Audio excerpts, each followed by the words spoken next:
Welcome to another InWheelTime podcast.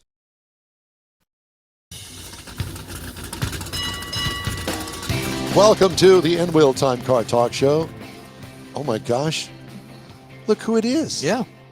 It's one of the outlaw triplets, sportsman, NHRA drag racer, and proprietor of Emmons Autoplex. Ladies and gentlemen, waiting in the wings, Jerry Emmons. Hey guys. Hey, How y'all man. doing on this beautiful Saturday, man? Well, we're doing pretty well. Thank you for saying that. And we're going to be with you in just 2 shakes of a lamb's tail. Got it. Okay. All right. Very good. Along with Mr. Emmons, Jeff is going to have this week's Motor Minute, and I review the Subaru Ascent. I thought we already did that. You did. You did. You jumped lines. Yep. Remember we told you we thought it was Mike in the beginning? Oh, well, never mind. I, too, get to make mistakes once in a while, but very rarely. Again, if you had a 4-hour show, we could tell you about it. Yeah, I'm sure you could. All right. And what is your review, Mr. Mars? The Chevy Tahoe. The Chevy Tahoe. You know those. So we're going to interview Mr. Mars about his Chevy Tahoe. Jeff, on the other hand, we don't know what he's going to do. I have no idea yet. I got it. But it's going to be good, Oh, yeah. whatever it may be. Mm-hmm. So all that and more coming up on the InWheelTime Car Talk Show. Thanks so much for joining us today. Along with Mike Out of This World Mars, who is in the house today. In the house. We got Jeff Zekin here. David Ainsley. He's not here, but he's here with us in spirit. Oh, yeah. I'm Don Armstrong. He's haunting us. He's one of the bad spirits. And now, live drum roll from Webster, Texas, world headquarters of Emmons Autoplex, and those fabulous triplets at the Emmons World of Motorsports. Here he is, ladies and gentlemen, Jerry Emmons. Hey man, I got to tell you, I was just listening to you about that story about was it at Macomb where you're talking about that? Yeah, I read that earlier in the week. Man, I always thought that they pushed those cars across. Well, they used to. Evidently, this person had to pedal, and that's the first thing they said. His foot slipped off, or their what foot a slipped moron! Off. Yeah, let me just say that. Would you let somebody drive your car like that? Well, you know, the times that we were there doing remotes here in Houston, they were always pushing them. Yeah. Yep. Yeah, because they didn't want stuff like that happening. Yeah. This was a few weeks ago in the Dallas Mecum. Okay. Interesting. The car. I mean, there's a lot of damage. The cars are beautiful, gorgeous, obviously. They were. Oh, they were. Yeah. Yeah. They're not anymore. And they were sold cars, so it'd be like you just bought a car and now it's wrecked. Now you just sold it. Yeah. Yeah. Again. Man, I couldn't imagine. Well, Mr. Emmons, it's good to see you. You know, we only see you maybe twice a year, but it looks as though that this is going to be the second time this year. Well, we need to make it more of a habit. We've been you know what? We're always ready. The problem is you, because you're I so can't busy today. Yeah, I'm racing this weekend. I'm racing this weekend. I'm selling cars. Or I'm going to the Bahamas. Oh, wouldn't that be nice? I was going to say I missed that one. Yeah, but I assume that the drag racing year went well for you guys. It went really well. We were going to go out west. I still had a chance to win the world championship, and we started out, and we got about 3 hours from the house, and our truck lost boost. I don't know if it was a turbo. Well, we replaced the turbo when we got back, but that wasn't the issue. So we were about 3 hours away. It was Weimar, Texas, and we stopped for fuel, and we went to take off, and I noticed before we stopped for fuel that the boost gauge was reading a lot lower than it should. I'm in denial, I'm running on adrenaline. I'm like, I surely will be okay. Well, then when I stopped for fuel and I went to leave to get back, I was on the feeder, getting back onto the freeway. It had nothing for about a mile. So I knew, I've driven that path several times years prior. So I knew what I had in front of me as I got into Vegas. So I turned around, I came back home. We made some phone calls, had some guys meet us here that could work on it. They worked on it and tried their best, but we couldn't get it done in time. Our cutoff was at Tuesday at 4 o'clock, and at 3:30, they had it running. When I drove around the block, it didn't help. So And actually, they're here now working on it as we speak to I'll see be what's darned. wrong with it. Well, listen, I think it's time you open up that wallet and buy you a new vehicle. Yeah. I think when we priced one a year ago, they were what, 180, 200. So Just for the tractor rig, right? that's right, just for the tractor part. Yeah. And our truck is a little older by design. When we purchased it, it's pre-death fluid. And a good family friend of ours that sold us that kind of say, this is kind of like the route you want to go. And the truck's been a great truck. Light maintenance all through the years. And so we'll get it handled, but we're going to have to hold off on buying a new truck for a while. Yeah. Yeah. Well, so let's start with the drag racing season. Sure. And how successful were you this year? So things worked out really good, not only for me, but for all of us. So I ended up winning the Division IV Stock Eliminator Championship. My brother Gary finished second, and my nephew Will, which is my oldest brother's oldest son, he finished third. And his brother Landon finished, he finished in number 7. And then my older brother Speedy, so their dad, in Superstock finished in the top 10. I think he's number 8 or 9. So we had a great year. Terry was the only one who didn't place, but only because he had a lot of engine trouble this year. He runs a modified Eliminator Superstocker, and that thing just, when it's good, but we've just had some parts failure. So you're but up to 5, or is it 6 drivers? let's see, we have 4. So 4 of us original brothers. Then I have 2 of my nephews that are driving. So 6. So, I knew Will was there, but I didn't know about the other nephew. yes. So Landon, he's the middle brother. So they're from my older brother Speedy. So there you have Will Emmons, Landon, and Jace. So Jace is the youngest one. This is his first year starting out in junior dragster. How So he'll old? be- Junior. Perfect. Yeah, so he'll be running in the big car. He's 13 years old, so he'll be running in the big cars in a couple of years with us. Wow. And so six drivers, what 6 cars are you running now? Are they all going to be Chevrolet brand or? Oh, you know it. 69 muscle car Camaros, baby. There you go. And they all have the same drivetrain, the 396 aluminum head with a Holley 780 carburetor. And then we also have the Cavaliers, which are the super stock cars. So my nephews are only driving stock at the moment, but in the future they're going to move up to super stock, or maybe do both.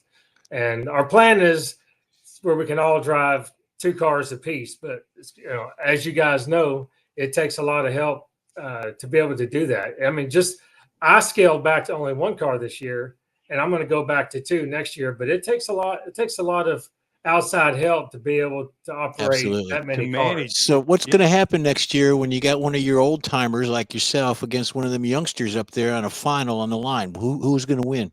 Hey, well, let me just give you a little recap real quick. So I ran my nephew Landon there was a division race in Ennis, Texas. Him and I had to run each other in the final round there. And so he was also, if he won the final, then he was going to be our JEGS All-Star rep that happened at the Dallas National event, which is the national event that I won this year. So he won that final. And then at the Dallas National, I don't know if you guys know, but on the Monday and Tuesday, they have a Division IV race that they run before the national event starts. So not only did we have to run that race, a couple of weeks prior was a rainout race that had to be concluded there as well. So we had to run 2 division races at that Dallas national event before the national event started. So I had to run my other nephew, Will, in the final, and he got the best of me there. So my nephew Landon got me on the first one. My nephew Will got me on the second one, but I ended up winning the national, which made everything a little bit better. When the sun set on Sunday, I won the stock eliminator class in Dallas, and my older brother Speedy, he lost in the final in Superstock. He lost to a really nice guy. The guy put together a good race, and so we had a great weekend, and I mean it was just great weather. You couldn't ask for a better time. But my winning, and that was my 20th national event win, which I'm very proud of to be able to get that at Dallas because my family was there and I was able to take pictures with them, which is a big deal for me. But I think it was hard not seeing my older brother win. We have all been in the final together, where both of us, where we've won together, one class and the other. We've also been at the same race where we both lost the final. I've lost one, and my other brother lost one before. But I was able to run first. So when I turned off into the racetrack, I ran over to the monitors, where all the NHRA officials are, and I was able to watch his run live on the TV monitor at the finish line. So obviously I was wanting him to win. And so I was able to get his times, his reaction time and his ET as he was turning off the racetrack. And he ran a good race, but his opponent ran an even better one. And so, I'm happy I won, but I'm not going to lie, man, it was diluted pretty heavily because it's hard to be happy when my brother drove a great race and he lost too. You know what I mean? So, we had a great time, but so family oriented. Let me just throw this out there. Did you ever hear that bowling is a lot cheaper than drag racing? Did you ever hear that? But isn't it boring? No, it's not. No, but the balls go down. Go down. If you bowl with us, it's not boring. Bowling with, as you can very well imagine. All right. Well, let's shift gears, shall we? Oh, by the way, before we leave this subject, let's talk about Stan. Oh, yes. And Sheila and Dale Hallquist, our friends. Did anybody have any success against the Emmons brothers at all? Well, none. I think Sheila had to race my nephew Will at the national event, and I want to say he beat her. I can't remember if it was a division race or at the national event, but I think they've ran twice. I think Sheila got one of them one time, and then one of the nephews got it the second time. And none of us have ran Stan that I know of this year. So, and Stan seems to have our number, so I'd rather stay away from him. And none of us ran Dale Holford this year. Stan's got a lot of people's numbers. Hey, he's very good. Yeah. Okay, now we're going to shift gears, and that is talk about the used car market and how are things going down there at the Emmons Autoplex in Webster, Texas. Well, I can tell you we're having a better fourth quarter than we were on the first and the second quarter. We're actually down about 10 to 12% for the year, and but it was but first quarter I think we were down 69, 70 cars. The second quarter was really bad. We were down like 180, and then the third quarter we started coming back up. We were only down like 30, and then I think and this month we're up like 45 cars. So things are getting better. What drives that? What drives that discrepancy or off 70%? Yeah. That's quite a bit. So I think, obviously, and I'm not being political because I'm not about that, but I think the new president coming into office probably it depends on what you read, right? If it bleeds, it leads. So depending on what you're hearing, you're either going to save your money or you're going to be excited to spend money. Now, I know when Trump became president, we didn't sell any more cars on the first quarter, obviously, but the foot traffic was really good. But the second quarter, I think that's when the tariffs kicked in. And, not only did that affect us because we couldn't get parts, we had a lot of cars in recon that we couldn't get online. And it also affected our bottom line. So not only did we sell close to 170 less cars, but we were down profit. So the dealerships that we do business with for those parts, normally we get, like you have retail and then you have list price. And then for us, because we do so much volume, we get 25 to 30% off list. Well, they took that discount away because they said that they're not in a position to give that to us. So not only did we have to pay more for the parts, it took us a longer time to get those cars reconditioned and put back online. And I think also were the interest rates not a little higher? They were higher, and also the EV thing. Rumor had it that they were going to do away with the tax incentive on those, which they ultimately did. And I would like to think that may have hurt your sales a little bit as well, and everybody cashing in going electric, which they probably regret today. Yeah, absolutely. Yeah, and then so the third quarter wasn't as bad. I think the interest rates started to come down, creep down a little bit. And then we're up like 40, 45 cars, 43, something like that right now. So we're doing better this last quarter. I know that you guys sell across the board when it comes to pricing cars, and obviously it has a lot to do with the year, make, model, and the wear and tear in the car, the mileage. There's a lot of factors that go into that. What is your number one selling price range down there at Emmons? 25,000 and back. Yep. And I would say really when we have a lot of the inventory, that's that 15 to 18, Yeah. 15 to 18,000. It's almost, and actually, 10 really, but that 15 to 18,000 goes almost immediately. But you can always count if it's 25,000 or less, we're going to be able to sell it. Obviously, conditioned upon the. Do you Right. still have as many Wranglers as you used to have? What's crazy is I think that the Bronco craze is starting to take that over. We've seen, they're pretty stylish, especially when you put a little bit of a lift on it, put some wheels on it. Yeah. Take the hard top off, take the soft top off, put the hard top. Yes. I think we see a lot of the younger crowd going towards the Broncos. We seem to do real well with those. Now they need to be loaded, right? They need to have the leather. The soft top stock Jeeps aren't as, or they don't sell as quick. But the Wranglers, they're always going to sell, especially when summertime comes. People want the tops off, but they do. The Wranglers, we don't have as many in stock as we normally do. We still have quite a bit, but the Broncos I've noticed have been a pretty good challenger to the Wranglers. How about truck sales? Those usually are pretty strong, aren't they? Yeah, we never have a problem with the truck. Those, whether they're a work truck, whether they're lifted, whether they're a stock truck. We're in Texas, so I think everybody needs to haul mulch or be a man and haul some lumber, whatever they want to do. So what are your forecasting for 2026? I think we're gonna, because we're down. I said we sold 3,100 last year. Down. Wow. We're obviously down from that for this year. I think next year, because of the interest rates, are going to at least be what they are. I think right now we're at 4.25% is what we can get to. I think as long as that stays steady, and I think people are conditioned to the market, I think we're going to go right back up next year. Yeah. And as far as your dealership is concerned, you offer financing, don't you?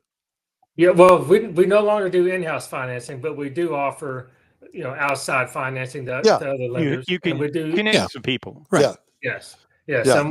So it's a one-stop shop. You come here, and we have a great credit department that can get the guys or girls handled, and we have plenty of people on site. So we try to cut the wait time down. We're constantly having meetings about customer service. We want to improve. I think we've been here now 7 years, and we're still trying to make it better. You can never be. You just can't be complacent and think you're doing well. We have to keep moving the needle so that the customer experience. Exactly. You say that you've been there for 7 years, but that's at that location.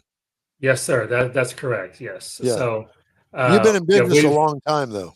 We've been since 1972, since the year I was born. So it's been a minute. Well, it's time to celebrate, and we're going to come down there and celebrate with you. Is that okay? Yep. Let's do it, and we're going to go to Lupe Tortillas and eat on stand. Ooh, now you're talking. Yeah, you're talking. And everybody out there listening is invited. Hey, by the way, everybody. That's right. Speaking of which, we're doing a remote for Stan with his tailpipes and tacos thing. I believe that's going to be 3 weeks on the 13th. Yeah, if I'm not mistaken, something like that. Second Saturday. Well, why don't you and the boys or whoever gather up to come with you? Come on out there to Katy. As long as the weather is nice, we're going to try to bring at least 2 of our cars. That'd be great. That have been restored. That'd be awesome. Yeah, we'd love it. And my granddaughter still has her car that she bought, her first car from you. She's probably gonna take that to college with her. Well, she's gonna go to Texas Tech out there in Lubbock. Is she really? Okay. Yeah. Nice. Nursing school. What's going to be your major? Has she decided yet? Staying away from grandpa, I think, is her major. That's the first thing. That's the first thing. Jerry, we love you and your family. A great family. A great, we connect with you guys, and we appreciate. We really appreciate that, and we love you guys and appreciate the exposure that you give us and just the time to talk to you. We really appreciate that. Yeah. Well, thank you very much, and hopefully we'll see you in a couple weeks. You got it. Hope to see you then. All right, man. Thank you. Take care of yourself. See you guys. Very cool. Hey, I wanted to remind you that we always invite you to join us for our live InWheelTime Car Talk Show every Saturday, 10 to noon Central Time on InWheelTime.com. You can YouTube and Facebook us as well for our live show. Check us out. It's free. And don't forget, 30-minute podcasts of your shows right here can be had from your favorite podcast store. We are back right after this quick break. The Tailpipes and Tacos Christmas Edition 2025 happens Saturday, December 13th from 8 to 11 a.m. and you'll want to be a part of it. Tailpipes and Tacos is the cruise-in everyone wants to attend, and the Christmas edition is extra special. Donate an unwrapped new toy and help yourself to a free Loopy Tortilla breakfast taco. There'll be adult beverages available for purchase too. And don't forget your ride. Just cruise in and you're automatically registered to compete for one of 3 famous Chili Pepper trophies: Best Hot Rod, Best Classic, and Best Modern Classic. Tailpipes and Tacos Christmas Edition will be held Saturday, December 13th, 8 to 11 a.m. at the Loopy Tortilla Tex-Mex, located at 703 West Grand Parkway, just south of the Katy Freeway in Katy. Oh, and don't forget to bring the kids. There'll be special trophies and goodie bags for them too. It's the Tailpipes and Tacos Christmas Edition 25, Saturday, December 13th, 8 to 11 a.m. at the Loopy Tortilla Tex-Mex at 703 West Grand Parkway in Katy. Bring a toy, get a free breakfast taco, and enjoy the camaraderie. InWheelTime will be there too. Apple or Android, InWheelTime podcast can be found everywhere, on the stream and through downloads. Whether you're on the road or at home and jonesing for a different kind of car talk show, give InWheelTime a try.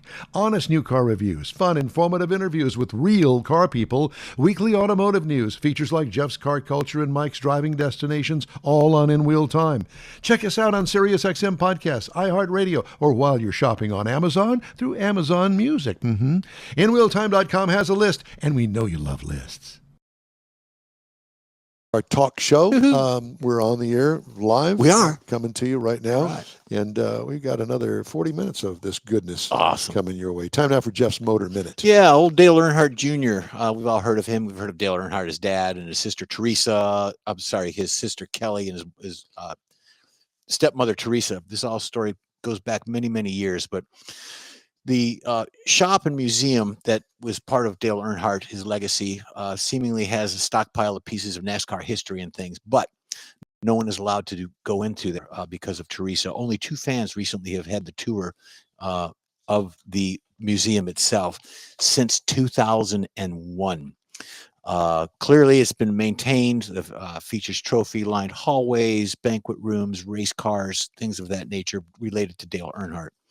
Snapshots clearly caught the attention of Dale Earnhardt Jr. and his sister Kelly, who's been estranged from Teresa for many years.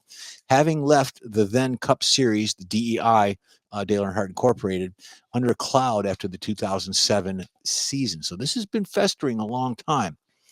Following the 7-time champions passing, both Kelly and Dale Earnhardt Jr. never had the opportunity to go through their dad's sentimental possessions, childhood items, or family photos, as per the report that was going on at the time. The sister Kelly added that Teresa rejected their input, and she says, when planning, this goes back to his funeral, that they've been estranged. Pretty crazy. Kelly and Dale Jr., whose mother was Dale's second wife, Brenda G., had also not been to visit their dad's grave since his internment. Since the death of Dale, Teresa has largely kept a low profile, with the DEI eventually dropping from the grid following the 2008 season, which at point merged with Chip Ganassi Racing. This changed in recent months, however, after she failed to sell the 400-acre portion of her land to a developer seeking a data center. So the woman is a little... So she has a museum. She's got a museum that of all of Dale It's not open to anybody. Nobody can go see. Nope, nobody can go see it. Not even the kids. The kids were threatened for arrest. Really? Yeah, they were threatened with arrest to even go see the dad's internment. For trespassing. For trespassing. They'd had to arrest me. That's all there is to it. Yeah, that would have been my contribution. Hello, Dad. Or they'd be in court. I mean, I don't know if there's any lawsuits going on, but it's just been tough on them. I mean, for any family that's You have tough. to be such a jerk. I know, but And I think of Casey Kasem and his wife. Same thing. Yeah. She wouldn't. You couldn't even bury the man. Yeah, there was that whole thing of, oh no, he's mine. Oh no, he's mine. He's mine. No, let the man rest. Like, what? Really? get over it. Get over yourselves. Anyways, That's sorry to hear what it that, is. but for their junior, but Well, guess what? What? Mr. Mars has driven probably one of the. Yes, are you calling somebody? No, I was going, yes. he's hallelujah. Praise Mr. the Mars had a chance to drive one of the most popular SUVs in the world. That would be the Chevy Tahoe, and he is now to talk to you about that. And it is the 2026 Chevrolet Tahoe. I haven't driven one in a couple of years, so I was really happy to see that I was going to get this. It's assembled in Arlington, Texas. So this is a Texas vehicle, very close to home.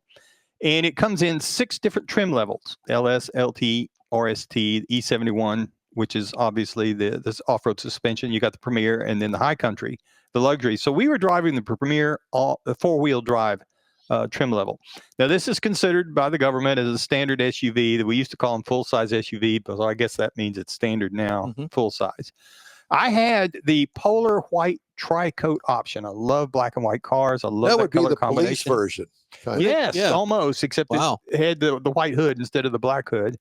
Of course, it had LED lighting all the way around on the exterior, including the fog lights, daytime running lights, had the heated folding side mirrors, all the things you would expect off of a high-end SUV. Power liftgate with power panoramic sunroof, power assist side steps with perimeter lighting. So whenever they would come on and it would start going back and forth, they would light up the ground so you could see it. 22-inch polished aluminum wheels were also an option that we had. Now, it did have the seating for 7 front and second row bucket seats, both of which were heated on this particular vehicle. Had a 17-inch infotainment screen up front. Now, this was not the vertical type of screen like some of the cars have. This is more of a horizontal screen, and I like it much better than the vertical because it just seemed I could find things a little bit easier looking across instead of trying to search up and down. 15-inch heads-up display that was really good at seeing how things were going. And the rear seat had the media system. Now, this is the 12.6-inch touch screens that are on the back of the front seats. Now, I don't particularly care for the way they did that. To me, it's kind of like an add-on. It's like it's hanging there. I like it much better when they build it in. But it worked well. Everybody seemed to be happy with that. Now, to make this thing go, because this thing is a little bit on the heavy side, 5,700 pounds, we had the 6.2-liter V8. Now, this is a $2,400 option on it. The standard engine is a 5-point-liter, and I'm thinking that that's probably a very adequate engine. But the 6.2-liter has 420 horsepower, 460 pound-feet of torque. And putting that with the 10-speed automatic, it is rated to tow 8,200 pounds, which is a pretty good-sized load. You can see them pulling big boats and things. Now, the miles per gallon, the EPA says you should be looking for about 14 on the highway, 14 in the city, 18 on the highway, and with a combination of 16. Now, the week I had it, I drove it 267.8 miles. And I got 16.8 on as an overall average for that time. And I was real happy with that because I really liked driving this vehicle. It's got plenty of power to spare, particularly if you're thinking about towing something. It's going to give you plenty of juice for that to get to that 8,400 pounds. So I also like driving it. It was very quiet. I thought it had very responsive steering in that it's not a race car, but you get into around town where you're maneuvering around the streets or through a parking lot. Tight. I thought it worked really well for that size of vehicle. I was really impressed with it. And it's also got a lot of glass. So you got a real nice field of view whenever you're looking around to see what's around you. The pillars don't get in the way. No, it was really nice. I also like the magnetic ride control. I mean, that was some nice stuff there. Absolutely. Now, cost. Now, the base model price, the LS base model price, $62,995. That's what it'll take to get into a Tahoe. Now, the base trim price for the Premier that we had was $78,000, which I thought that was pretty good. But we had an option or two. You did. Our MSRP as tested was $92,000.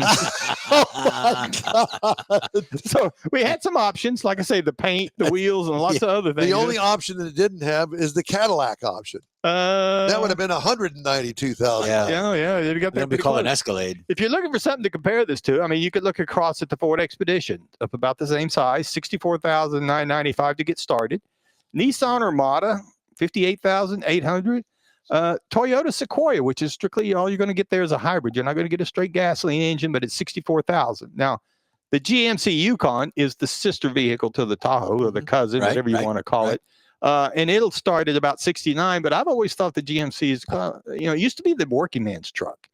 And The but now, GMC, yeah. GMC now is it's Now the it's step the between luxury. the Chevy and the Cadillac. Yeah, it's got a lot nicer. So its base price, that makes sense that it starts a little bit more. But I really enjoyed this vehicle. I thought it would do a lot of things, and I don't know what all I would do to improve it. And that's my review of the 2026 Chevrolet Tahoe Premier 4-wheel drive. Nice. Thank you very much. Hey, if you'd like to get in touch with us, the email is info@InWheelTime.com. We are back right after this quick break. Who doesn't like a social event? How about one that centers around your love for all things automotive? Another Gulf Coast Auto Shield Car Social is back. Saturday, December 6th, 9 to noon at 11275 South Sam Houston Parkway, just south of the Southwest Freeway. It's a morning packed with incredible cars, some of the finest rides in town, from classics to modern exotics.